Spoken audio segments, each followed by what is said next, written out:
Dear students, welcome back to silent learning.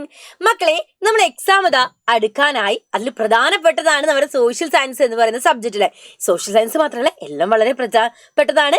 അപ്പം ഇന്ന് miss വന്നത് എന്തിനാന്ന് വെച്ചാൽ നമ്മുടെ സോഷ്യൽ സയൻസിലെ കുറച്ച് ഇമ്പോർട്ടൻറ്റ് ക്വസ്റ്റ്യൻസും ആയിട്ടാണ് വന്നിട്ടുള്ളത്. അപ്പൊ കൃത്യമായിട്ട് മക്കൾ ശ്രദ്ധിക്കണം. അപ്പൊ ആദ്യം തന്നെ മിസ് ഇവിടെ കാണിക്കാൻ പോകുന്ന എന്താണ്, ഒരു ടേബിൾ ആണ്. അപ്പൊ ഈ ഒരു ടേബിൾ എന്ന് പറയുന്നത് നമുക്ക് മൾട്ടി പർപ്പസ് പ്രൊജക്ട് പോലെയാണ്. അതായത് ഈ ടേബിളിൽ കൊണ്ട് ഒരുപാട് ഉപയോഗങ്ങൾ നമുക്കുണ്ട്. ഒരുപാട് ക്വസ്റ്റ്യൻസ് കണക്ട് ചെയ്ത് വരുന്ന ഒരു ടേബിളാണിത്.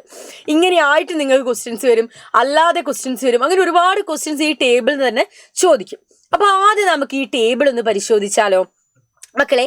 പരിഷ്കർത്താക്കളെ കുറിച്ചിട്ട് അവരുടെ പ്രസ്ഥാനം, പ്രധാന പ്രവർത്തനങ്ങൾ എന്നിവയാണ് എൻ്റെ മക്കളിവിടെ കൊടുക്കേണ്ടത്. അപ്പൊ ആദ്യം പരിഷ്കർത്താക്കളായിട്ട് ചോദിച്ചത് ആരെയാണ്? വൈകുണ്ഠ സ്വാമികളാണ്. അദ്ദേഹത്തിന്റെ സമത്വ സമാജത്തെ കുറിച്ച് അവിടെ ഓൾറെഡി പറഞ്ഞിട്ടുണ്ട്. അദ്ദേഹത്തിന്റെ പ്രധാന പ്രവർത്തനങ്ങൾ എന്തൊക്കെയാ? തൊട്ടുകൂടായ്മ, തീണ്ടിക്കൂടായ്മ എന്നിവയ്ക്കെതിരെ പ്രവർത്തിച്ചിരുന്നു. അതേപോലെ തന്നെ ക്ഷേത്രപ്രവേശനം, മേൽമുണ്ട് ധരിക്കൽ തുടങ്ങിയ അവകാശങ്ങൾക്ക് വേണ്ടി വാദിച്ചു. സമപന്തി ഭോജനം സംഘടിപ്പിച്ചു. ഇതൊക്കെ ആരുമായിട്ട് റിലേറ്റ് ചെയ്തിട്ടുള്ളതാണ്? നമ്മുടെ വൈകുണ്ഠ സ്വാമികളുമായിട്ട് റിലേറ്റ് ചെയ്തിട്ടാണ്. ഇന്ത്യൻ ഡൈനിങ് ഒക്കെ ഓർഗനൈസ് ചെയ്തത് വൈകുണ്ഠ സ്വാമികളാണ്. അതേപോലെ മറ്റുള്ള വ്യക്തികളെ, റിഫോമേഴ്സിന്റെ മൂവ്മെന്റ്സും മേജർ ആക്ടിവിറ്റീസും ആണ് നമ്മളോട് പറയാൻ ചോദിച്ചത്. അപ്പൊ നമ്മൾ പറയണ്ടേ? നമുക്കൊന്ന് പറഞ്ഞു കൊടുത്താലോ? അപ്പം ചട്ടമ്പി സ്വാമികളിലേക്ക് നമുക്ക് ആദ്യം തന്നെ വരാം. അദ്ദേഹത്തിന്റെ പ്രസ്ഥാനത്തെ കുറിച്ചുള്ള ഇൻഫർമേഷനും നമുക്കില്ല, ടെക്സ്റ്റ് ബുക്കിൽ നമുക്ക് അതിനെ കുറിച്ച് പറയുന്നില്ല. പക്ഷെ അദ്ദേഹത്തിന്റെ പ്രവർത്തനങ്ങൾ നമ്മൾ പറയണം. എന്തൊക്കെ പ്രവർത്തനങ്ങൾ അദ്ദേഹം ചെയ്തിട്ടുള്ളത്?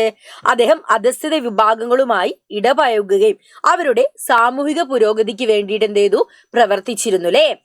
ഹി അഗ്രീഡ് ഫോർ ദ, അതേപോലെ തന്നെ ടെമ്പിൾ എൻട്രി ക്ഷേത്രപ്രവേശനത്തിന് വേണ്ടി ഫൈറ്റ് ചെയ്തൊരു വ്യക്തിയായിരുന്നു.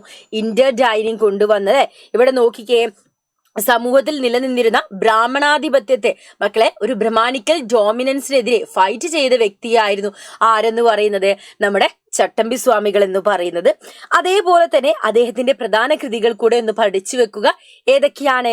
വേദാധികാര നിരൂപണം, പ്രാചീന മലയാളമൊക്കെ പ്രധാന കൃതികളാണ്. ഇതൊന്നും നമ്മൾ ആ ടേബിളിൽ നമുക്ക് കൊടുക്കണ്ട, പക്ഷെ മക്കൾക്ക് അല്ലാതെ ചോദ്യം വരും. അപ്പൊ അതുകൊണ്ട് മിസ് ഈ ഇതൂടെ ഇവിടെ ആഡ് ചെയ്തെന്നുള്ളൂ കേട്ടോ. അപ്പൊ ചട്ടമ്പി സ്വാമികളെ കുറിച്ച് നമ്മൾ ക്ലിയർ ചെയ്തു കഴിഞ്ഞു.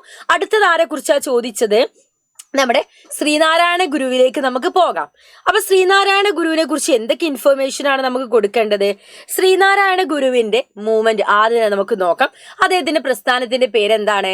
ശ്രീനാരായണ ധർമ്മ പരിപാലന യോഗം എന്നാണ് അല്ലെ? എന്താണ്? ശ്രീനാരായണ ധർമ്മ പരിപാലന യോഗം. അങ്ങനെയാണെങ്കിൽ അദ്ദേഹത്തിന്റെ പ്രവർത്തനങ്ങൾ നോക്കിയാലോ? പ്രാഥമിക ലക്ഷ്യം, പ്രധാനപ്പെട്ട ലക്ഷ്യം എന്നത് ജാതി മൊത്തമായിട്ട്, ജാതി വ്യവസ്ഥ, കാസ്റ്റ് ബേസ്ഡ് ആയിട്ടുള്ള ഡിസ്ക്രിമിനേഷനും കാര്യങ്ങളൊന്നും പാടില്ല, അതിനെതിരെ ഫൈറ്റ് ചെയ്തു. അതേപോലെ സൊസൈറ്റിയിൽ എന്താണ്? സിവിലൈസ്ഡ് ആക്കുക, സമൂഹത്തെ പരിഷ്കൃതമായി മാറ്റുക, സിവിലൈസ്ഡ് ആക്കുക എന്നതായിരുന്നു ആരുടെ ലക്ഷ്യം? നമ്മുടെ ശ്രീനാരായണ ഗുരുവിന്റെ. പിന്നെ എന്താ പറയുന്നത്? ആ കാലങ്ങളിൽ ഉണ്ടായിരുന്ന അനാചാരങ്ങളൊക്കെ ആയിരുന്നു. ഏതൊക്കെ? പുളികുടി, തിരണ്ടു കല്യാണം, താലികെട്ടു കല്യാണം. ഇതിന് ഒരു പ്രാധാന്യമില്ല. ഇത്തരത്തിലുള്ള ദുരാചാരങ്ങളൊന്നും അനുഷ്ഠിക്കരുതെന്ന് ജനങ്ങളെ പറഞ്ഞ് മനസ്സിലാക്കുകയും അതേപോലെ തന്നെ ഒരു സിമ്പിൾ ലൈഫ്, ലളിതമായ ജീവിതം എന്നാണ് ജീവിക്കുവാൻ വേണ്ടി ജനങ്ങളെ ഉപദേശിക്കുകയും ചെയ്ത വ്യക്തിയായിരുന്നു നമ്മുടെ ശ്രീനാരായണ ഗുരു. അപ്പൊ ശ്രീനാരായണ ഗുരുവിനെ കുറിച്ച് നമ്മൾ അറിഞ്ഞില്ലേ? ഇനി നമുക്ക് ആരെ കുറിച്ചാണ് മക്കളെ പഠിക്കേണ്ടത്? നമ്മളെ ടേബിളിൽ നോക്കാം. നമ്മുടെ അയ്യങ്കാളിയെ കുറിച്ചില്ലേ? അപ്പൊ പഠിച്ച ആളുകളെയൊക്കെ നമുക്കൊന്ന് ടിക്കറ്റ് പോയാലോ? യെസ്, ആരെ കുറിച്ച് നമ്മൾ പഠിച്ചു? ചട്ടമ്പി സ്വാമികൾ നമ്മൾ പഠിച്ചു കഴിഞ്ഞു. ദെൻ നമ്മൾ ആരെ കുറിച്ച് പഠിച്ചു? നമ്മുടെ ശ്രീനാരായണ ഗുരു. ഇനി നമ്മൾ ആരെയാ പഠിക്കാൻ പോകുന്നത്? അയ്യങ്കാളിയെ കുറിച്ചാട്ടോ. അപ്പൊ അയ്യങ്കാളിയെ കുറിച്ച് നമുക്ക് പഠിച്ചാലോ? ഓക്കെ, അയ്യങ്കാളിനെ കുറിച്ച് പഠിക്കുമ്പോൾ അദ്ദേഹത്തിന്റെ പ്രസ്ഥാനം ആദ്യം തന്നെ പഠിക്കാം. സാധുജന പരിപാലന സംഘമാണ്. സാധുജന പരിപാലന സംഘം എന്നാണ് ആരുടെ പ്രസ്ഥാനത്തിന്റെ പേര്? അയ്യങ്കാളിയുടെ പ്രസ്ഥാനത്തിന്റെ പേര്. അദ്ദേഹം എന്തു ചെയ്തിട്ടുണ്ടായിരുന്നു? സൊസൈറ്റിയിലെ ഡിപ്രസ്ഡ് ആയ ക്ലാസസിന് വേണ്ടിയിട്ട് അവർക്ക് ഒരു വിദ്യാലയം അദ്ദേഹം സ്റ്റാർട്ട് ചെയ്തു. സൊസൈറ്റിയിൽ നടക്കാൻ പാടില്ല, ക്ഷേത്രത്തിൽ പ്രവേശിക്കാൻ പാടില്ല, റോഡിലൂടെ നടക്കാൻ പാടില്ല എന്നൊക്കെ പറഞ്ഞിട്ടുണ്ടായിരുന്നു. അതിനെതിരെ അദ്ദേഹം എന്തു ചെയ്തു? വില്ലുവണ്ടി സമരം നടത്തിയില്ലേ? അതേപോലെ തന്നെ കല്ലുമാല സമരം, അധസ്ഥിത വിഭാഗത്തിൽപ്പെട്ട സ്ത്രീകളൊക്കെ കറുത്ത മാലകൾ അണിയുന്ന ഒരു സിസ്റ്റം ഉണ്ടായിരുന്നു അല്ലെ? അപ്പൊ അയ്യങ്കാളി പറയാം അതെറിഞ്ഞ് പൊട്ടിക്കാൻ പറയുകയും അവരത് എറിഞ്ഞ് പൊട്ടിച്ച് ഒരു മൂലയിലേക്ക് ഇട്ട സമയത്ത് അവിടെ അത് മല പോലെ കൂടി വന്നു എന്നാ പറയുന്നത്. അത്രത്തോളം സ്ത്രീകൾ ആളുകൾ എന്തായിരുന്നു, ഡിപ്രസ്ഡ് വിഭാഗത്തിൽപ്പെട്ട ആളുകളായിരുന്നു. അപ്പൊ ജാതിക്കെതിരെ, ജാതി വിവേചനത്തിനെതിരെ ഫൈറ്റ് ചെയ്ത വ്യക്തിയായിരുന്നു. സാധാരണക്കാരായ ഡിപ്രസ് ക്ലാസ്സിൽ അധസ്ഥിത വിഭാഗത്തിലുള്ള കുട്ടികൾക്ക് വേണ്ടി വിദ്യാലയവും ആരംഭിച്ച വ്യക്തിയാണ് ആര്? നമ്മുടെ അയ്യങ്കാളി എന്ന് പറയുന്നത്. അപ്പൊ അയ്യങ്കാളിനെ കുറിച്ച് പഠിച്ചില്ലേ? അയ്യങ്കാളിനെ കുറിച്ച് പഠിച്ചു കഴിഞ്ഞാൽ എന്റെ മക്കളെ, ഇനി അടുത്ത നമ്മൾ പഠിക്കാൻ പോകുന്ന ആരെ കുറിച്ചിട്ടാ? നമ്മുടെ വക്കം അബ്ദുൾ ഖാദർ. ഓക്കെടാ, ആരെ കുറിച്ചിട്ടാ? വക്കം അബ്ദുൾ ഖാദർ മൗലവിയെ കുറിച്ചാണ് നമ്മൾ പഠിക്കുന്നത്. നോക്കാലേ? അപ്പൊ ഇവിടെ നോക്കിക്കേ, വക്കം അബ്ദുൾ ഖാദർ മൗലവിനെ കുറിച്ച് പറയുമ്പോൾ അദ്ദേഹത്തിന്റെ പ്രസ്ഥാനം നമുക്ക് ആദ്യം തന്നെ നോക്കാം. മുസ്ലിം ഐക്യ സംഘം എന്നാണ് നമ്മുടെ വക്കം അബ്ദുൾ ഖാദർ മൗലവിയുടെ പ്രസ്ഥാനത്തിന്റെ പേര്. അദ്ദേഹത്തിന്റെ പ്രവർത്തനങ്ങൾ എന്തായിരുന്നു? അന്ധവിശ്വാസങ്ങൾക്കെതിരെ പോരാടിയ വ്യക്തിയായിരുന്നു. ഇംഗ്ലീഷ് വിദ്യാഭ്യാസം പ്രോത്സാഹിപ്പിച്ചു, ഇംഗ്ലീഷ് എഡ്യൂക്കേഷൻ പ്രൊമോട്ട് ചെയ്തു, സ്ത്രീ വിദ്യാഭ്യാസത്തെ പരിപോഷിപ്പിച്ചു. ശാസ്ത്രത്തിനും കലക്കൊക്കെ എന്താണ് അത് വിദ്യാഭ്യാസത്തിലേക്ക് കൊണ്ടുവരണമെന്നും എന്നാൽ മാത്രമേ വിദ്യാഭ്യാസം ആളുകളിലേക്ക് എത്താൻ കൂടുതൽ സഹായിക്കുന്നത് ശാസ്ത്രവും കലയുമാണ് അദ്ദേഹം പറയുകയും ഒക്കെ ചെയ്തിട്ടുണ്ടായിരുന്നു. ഇതൊക്കെ ചെയ്ത വ്യക്തിയാണ് ആരെന്ന് പറയുന്നത്? നമ്മുടെ വക്കം അബ്ദുൾ ഖാദർ മൗലവി എന്ന് പറയുന്നത്. ക്ലിയർ ആയില്ലേ മക്കളേത്? അപ്പൊ നമ്മൾ വക്കം അബ്ദുൾ ഖാദർ മൗലവിയെ കുറിച്ച് നമ്മൾ പഠിച്ചു കഴിഞ്ഞു. ഇനി നമുക്ക് പൊയ്കയിൽ ശ്രീ കുമാര ഗുരുദേവന്റെ പ്രസ്ഥാനവും അദ്ദേഹത്തിന്റെ പ്രവർത്തനങ്ങളുമാണ് നമുക്ക് നോക്കേണ്ടത്. അപ്പം ഇവിടെ നോക്കിക്കേ, പൊയ്കയിൽ ശ്രീ കുമാര ഗുരുദേവൻ എന്ന് പറയുമ്പോൾ അദ്ദേഹത്തിന്റെ പ്രസ്ഥാനത്തിന്റെ പേരെന്താ? പ്രത്യക്ഷ രക്ഷാസഭ എന്നായിരുന്നു പ്രസ്ഥാനത്തിന്റെ പേര്. അദ്ദേഹം എന്തിനു വേണ്ടിയിട്ടായിരുന്നു പ്രവർത്തിച്ചിരുന്നത്? ജാതി വിവേചനത്തിനും ചൂഷണത്തിനുമെതിരെ ശബ്ദമുയർത്തിയ വ്യക്തിയാണ് പൊയ്കയിൽ ശ്രീ കുമാര ഗുരുദേവൻ. അദ്ദേഹം എന്താണ്? സമൂഹത്തിൽ മാറ്റം വരുത്തണമെന്ന ലക്ഷ്യത്തോടെ മുന്നോട്ടു പോവുകയും അതിനു വേണ്ടിയിട്ട് അദ്ദേഹം എന്താ പ്രത്യക്ഷ രക്ഷാസഭ എന്നൊരു സംഘടന രൂപീകരിക്കുകയും ശ്രീമൂലം പ്രജാസഭയിൽ അദ്ദേഹം എന്ത് ചെയ്തു? അംഗമായി, 2 തവണ അംഗമായി അതിനുവേണ്ടി പ്രവർത്തിക്കുകയും ചെയ്തിട്ടുണ്ടായിരുന്നു. ആര്? നമ്മുടെ ശ്രീ കുമാര ഗുരുദേവൻ. ഓക്കെ, അങ്ങനെ നമ്മൾ ആരെയും പഠിച്ചു? പൊയ്കയിൽ ശ്രീ കുമാര ഗുരുദേവനെ കുറിച്ച് പഠിച്ചു. അപ്പൊ ഇത്രയും മിസ് പറഞ്ഞതില്ലേ? ഇനി എന്റെ മക്കള് കമന്റ് ബോക്സില് വാഗ്ബടാനന്ദനെ കുറിച്ച് പറഞ്ഞു തരുമോ? അപ്പൊ ദാ ഇവിടെ മിസ് എന്ത് ചെയ്തിട്ടുണ്ട്? ഒരു ക്വസ്റ്റ്യൻ മാർക്ക് ഇട്ടിട്ടുണ്ട്. അവിടെ എന്റെ മക്കൾ എന്ത് പറഞ്ഞു തരണം? വാഗ്ബടാനന്ദനെ കുറിച്ച് പറഞ്ഞു തരണം. റെഡിയല്ലേ? പറഞ്ഞു തരത്തില്ലേ? ഓക്കെ, അങ്ങനെയാണെങ്കിൽ നമുക്ക് അടുത്ത ക്വസ്റ്റ്യനിലേക്ക് നമുക്ക് പോകാം. ഇവിടെ മക്കളെ നോക്കിക്കേ, പ്രത്യക്ഷത്തിൽ സമരം പരാജയപ്പെട്ടെങ്കിലും കമ്പനി ഭരണത്തിനെതിരെ നാടിന്റെ മോചനത്തിനുള്ള ആദ്യ ബഹുജന സമരമായിരുന്നു 1857 ഒന്നാം സ്വാതന്ത്ര്യ സമരം അല്ലെ? Even though the revolt fail, it was the first mass revolt against the company rule in 1857, first war of Indian independence. നമ്മളെ ഒന്നാം സ്വാതന്ത്ര്യ സമരത്തെ കുറിച്ചാണ് അവിടെ പറയുന്നത്. എന്തൊക്കെ ക്വസ്റ്റ്യൻസ് അവിടെ ചോദിച്ചിട്ടുള്ളത്? 1857 ഒന്നാം സ്വാതന്ത്ര്യ സമരം മൂലം ഇന്ത്യയുടെ ഭരണ സംവിധാനത്തിൽ എന്തൊക്കെ മാറ്റങ്ങളാണ് ഉണ്ടായിട്ടുള്ളത്? Briefly describe administrative change in India brought about by first war of Indian independence in 1857. നമുക്ക് നോക്കാം മക്കളെ. 1857 ഒന്നാം സ്വാതന്ത്ര്യ സമരം കഴിഞ്ഞതോടുകൂടി ഇന്ത്യയിൽ നേരിട്ട് ഭരണം നടത്താൻ വേണ്ടിയിട്ട് ആര് വരികയാ? ബ്രിട്ടീഷ് രാജ്ഞി വരിക. അങ്ങനെ ബ്രിട്ടീഷ് ക്യൂന് അഡ്മിനിസ്ട്രേഷൻ ഏറ്റെടുത്തു. എവിടത്തെ? ഇന്ത്യയുടെ. അത്രയും കാലം ഇന്ത്യയിൽ ഭരണം നടത്തിയിട്ടുണ്ടായിരുന്ന ആരാ? ബ്രിട്ടീഷുകാരാണ്. പക്ഷെ അവരുടെ നേരിട്ടുള്ള ഒരു മേൽനോട്ടമില്ലായിരുന്നു. ഇംഗ്ലീഷ് ഈസ്റ്റ് ഇന്ത്യ കമ്പനി ആയിരുന്നു ഭരണം നടത്തിയിരുന്നത്.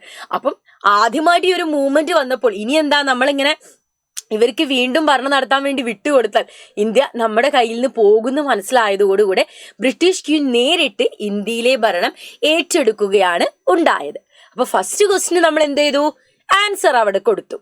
രണ്ടാമത്തെ ചോദ്യത്തിലേക്ക് പോയാലോ? എന്താ രണ്ടാമത്തെ ചോദ്യം? What is the reason behind the failure of the first war of Indian independence? മക്കളെ, എന്തുകൊണ്ടായിരിക്കും ഒന്നാം സ്വാതന്ത്ര്യ സമരം പരാജയപ്പെട്ടത്? അതിന്റെ കാരണമൊന്ന് നമുക്ക് പറയാം. എന്താണ് ഒന്നാം സ്വാതന്ത്ര്യ സമരം പരാജയപ്പെട്ടതെന്ന് നമുക്ക് നോക്കാം. മക്കളെ, ഇവിടെ നോക്കിക്കേ, ഉത്തരേന്ത്യയിലെ മിക്ക മിക്ക സ്ഥലങ്ങളിലും കലാപങ്ങൾ ഉണ്ടായിരുന്നു. ഒരുപാട് സ്ഥലങ്ങളിൽ കലാപം ഉണ്ടായിരുന്നു. പക്ഷെ എന്താണ്, ഒരു സംഘടിത സ്വഭാവം ഇല്ലായിരുന്നു. അതെന്താണ്, ഒരു കോർഡിനേഷൻ നമുക്ക് കാണാൻ പറ്റുന്നുണ്ടായിരുന്നില്ല. ദർ വാസ് നോ കോർഡിനേഷൻ അല്ലെ, ഒരു കോർഡിനേഷനും അവിടെ ഉണ്ടായിരുന്നില്ല.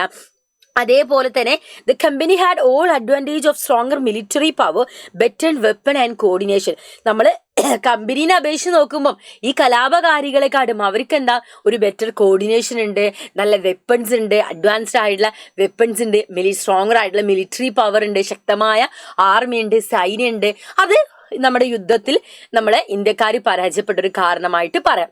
അടുത്തത് എന്താണ്, it fail to ensure mass support.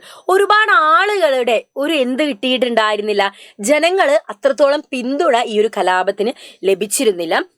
And ഇതാ English educated Indians were against the revolt. English വിദ്യാഭ്യാസം ലഭിച്ച ഇന്ത്യക്കാരെല്ലാം എന്തായിരുന്നു, ഈ യുദ്ധത്തിൽ എതിരായിരുന്നു. അതായത് ബ്രിട്ടീഷ് ഇന്ത്യക്കെതിരായിട്ട് ഇന്ത്യക്കാരനെ വന്നു. കാരണം ഓൾറെഡി അവർക്ക് എന്താ, ഇംഗ്ലീഷ് എഡ്യൂക്കേഷൻ കിട്ടിയതിനാൽ. ദെൻ ദ റൂളേഴ്സ്, പിന്നെന്താ പറയുന്നത്, സമ്പന്നരായ നാട്ടുരാജാക്കന്മാരുണ്ടായിരുന്നു, പ്രിൻസ്ലി സ്റ്റേറ്റിലെ ആളുകൾ ഉണ്ടായിരുന്നു. അവരെ സപ്പോർട്ടൊക്കെ ആർക്കായിരുന്നു, കമ്പനിക്കായിരുന്നു അല്ലെ. അപ്പൊ ഇത് നമ്മൾ ഒന്നാം സ്വാതന്ത്ര്യ സമരം പരാജയപ്പെട്ടതിന്റെ കാരണമായിട്ട് നമുക്ക് പറയാം. സോ ഇനി മൂന്നാമത്തെ ക്വസ്റ്റ്യനിലേക്ക് പോയാലോ. മൂന്നാമത്തെ ക്വസ്റ്റ്യന് രണ്ടാമത്തെ ക്വസ്റ്റ്യനിലെ മൂന്നാമത്തെ സബ് ക്വസ്റ്റ്യനിലേക്ക് പോവാന്നാട്ടോ, ഉപചോദ്യത്തിലേക്ക് പോവാനാ മിസ് പറഞ്ഞത്. മക്കളെ, which Mughal emperor was expelled in Rangoon. മക്കളെ, റംഗൂണിലേക്ക് നാട് കടത്തപ്പെട്ട അവസാനത്തെ മുഗൾ ചക്രവർത്തി ആരാണ്, ഒന്ന് പറഞ്ഞേ, ആരാണ്? നമ്മുടെ ബഹദൂർ ഷാ സഫർ ആയിരുന്നു. അദ്ദേഹമായിരുന്നു അവസാനത്തെ മുഗൾ ചക്രവർത്തി. സെറ്റ് അല്ലേ? അപ്പൊ രണ്ട് ചോദ്യങ്ങളും അതിന്റെ ഉപചോദ്യങ്ങളും നമ്മൾ പഠിച്ചു കഴിഞ്ഞു. രണ്ട് ക്വസ്റ്റ്യൻസും സബ് ക്വസ്റ്റ്യൻസും ഒക്കെ പഠിച്ചു. സോ നമ്മൾ ലാസ്റ്റ് ക്വസ്റ്റ്യനിലേക്ക് നമുക്ക് പോകാം, തേർഡ് ക്വസ്റ്റ്യനിലേക്ക് നമുക്ക് പോകാം അല്ലേ. യെസ്, ഇവിടെ മക്കളെ നോക്കിക്കേ, ഭൂമിയുടെ വിശദമായ വിവരങ്ങൾ ലഭ്യമാകുന്ന ഭൂപടങ്ങൾ ആധുനിക ലോകത്ത് ഒഴിച്ചുകൂടാനാവാത്ത ഒന്നായി മാറിയിരിക്കുന്നു. ഇന്ന് വിവിധങ്ങളായ ഭൂപടങ്ങൾ ഒട്ടനവധി മേഖലകളിൽ ഉപയോഗിക്കുന്നുണ്ട്. Map showing the detail information about the earth features have become inevitable in the modern world. Today different types of maps are used in different field. അങ്ങനെയാണെങ്കിൽ ഏതെല്ലാം മേഖലകളിലാണ് മക്കളെ ഭൂപടങ്ങൾ ഉപയോഗിക്കുന്നത്? Can you identify the field where maps are used? ഏതൊക്കെ മേഖലകളിലാണ്? നമ്മുടെ ഭൂമിശാസ്ത്ര പഠന മേഖല, ലേണിംഗ് ജിയോഗ്രഫി, പ്രതിരോധ മേഖല, ഡിഫൻസ്, വിനോദസഞ്ചാര മേഖല, ടൂറിസം, ഭരണനിർവഹണ മേഖല, അഡ്മിനിസ്ട്രേഷൻ, ഗതാഗത മേഖല, ട്രാൻസ്പോർട്ട്. ഇവിടെയൊക്കെ നമ്മൾ എന്ത് യൂസ് ചെയ്യുന്നുണ്ട്? മാപ്പുകൾ യൂസ് ചെയ്യുന്നുണ്ട്. ഇനി നിത്യജീവിതത്തിൽ ഭൂപടങ്ങൾ ഉപയോഗിക്കുന്നത് ആരെല്ലാം? മക്കളെ, സ്റ്റുഡൻസും ടീച്ചേഴ്സും മാപ്പ് യൂസ് ചെയ്യുന്നുണ്ട്. അവരല്ലാതെ നോക്ക്, ബാക്കിയുള്ള ആരൊക്കെയാണ്? നമുക്ക് നോക്കാം. വ്യവസായികൾ, ഇൻഡസ്ട്രിയലിസ്റ്റ് അല്ലെ, ആൻഡ് ചരിത്രകാരന്മാർ ആരൊക്കെയാണ്? ഹിസ്റ്റോറിയൻസ്, പൈലറ്റുകൾ, കപ്പിത്താന്മാർ, ക്യാപ്റ്റൻസ് ഓഫ് ഷിപ്സ്, ഓരൊക്കെ എന്ത് ചെയ്യുന്നുണ്ട്? മാപ്പ് യൂസ് ചെയ്യുന്നുണ്ട്. സോ ദ ഫൈനൽ ക്വസ്റ്റ്യൻ എന്താണ്? ആരാണടാ ആദ്യ ഭൂപടം വരച്ചത്? ഹു പ്രിപ്പയർ ദ ഫസ്റ്റ് മാപ്പ്? ആരാണ്? ആൻസർ എന്റെ മക്കൾക്ക് ഇത് അവിടെ സി എന്ന് പറഞ്ഞു കൊടുത്തിട്ടുണ്ട്. അനക്സിമാൻഡർ ആണ് അല്ലെ ഫസ്റ്റ് ഭൂപടം പ്രിപ്പയർ ചെയ്തിട്ടുണ്ടായിരുന്നത്. അപ്പം എല്ലാ കാര്യങ്ങളും എന്റെ കുഞ്ഞുങ്ങൾക്ക് ക്ലിയർ ആയില്ലേ? ഇതേപോലുള്ള ഇൻട്രസ്റ്റിംഗ് ആയിട്ടുള്ള വീഡിയോസും കാര്യങ്ങളൊക്കെ ആയിട്ട് നമുക്ക് വീണ്ടും കണ്ടുമുട്ടാം. അപ്പൊ അടിപൊളിയായിട്ടും സെറ്റായിട്ടും പവറായിട്ടും പഠിക്കട്ടോ. പഠിക്കാൻ ഉപേക്ഷയൊന്നും വിചാരിക്കരുത്. എപ്പോഴും എന്ത് ചെയ്യാ? പഠിച്ചുകൊണ്ടേയിരിക്കാം. അപ്പൊ നമ്മുടെ ഇന്നത്തെ സെക്ഷൻ മിസ് വൈൻഡപ്പ് ചെയ്യാണ്. അടുത്ത ക്ലാസ്സിൽ അടുത്തൊരു സെക്ഷനായിട്ട് നമുക്ക് വീണ്ടും കണ്ടുമുട്ടാം. So that's all about this video. Thanks for watching us dears.